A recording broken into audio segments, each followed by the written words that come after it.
Portable survival. Building a summer camp for the Great Mammoth Migration. This is not winter. That is the first thing you must understand.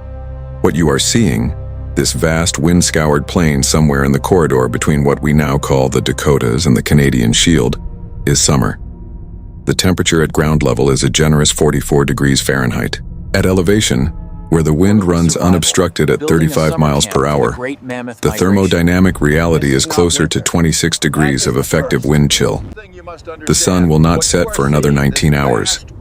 And somewhere, perhaps 6 miles to the northwest, a column of dust is rising from the permafrost in a plume that stretches 400 feet into the pale sky. That dust is not a storm. The Earth is vibrating at a frequency just below human hearing, a resonance produced by the synchronized footfall of an estimated 2,300 individual Mammothus primigenius, advancing along a migration corridor they have used for, at minimum, 40 consecutive generations. The lead animals are already visible. They are not what cinema prepared you for. They are larger, and they are moving with a purposeful, energy-efficient stride of approximately 4 miles per hour that will carry them 30 miles before nightfall. The column is 11 miles long. A single mature bull, and there are perhaps 60 of them in this herd, each weighing between 12,000 and 14,000 pounds, carries on its body a caloric resource that exceeds anything else available on this landscape.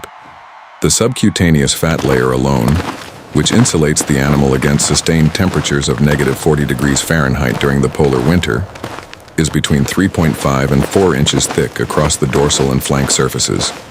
Rendered into tallow, a single animal provides approximately 200 pounds of pure lipid fuel with a caloric density of roughly 3,500 calories per pound.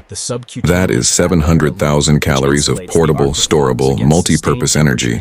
The hide, stretched and smoke-cured, yields between 180 and 220 square feet of insulating material with a tensile strength that modern synthetic equivalents struggle to match at equivalent weight. The long bones, the femur, the tibia, the humerus, are structural members of extraordinary compressive resistance, capable of bearing loads that would splinter seasoned hardwood.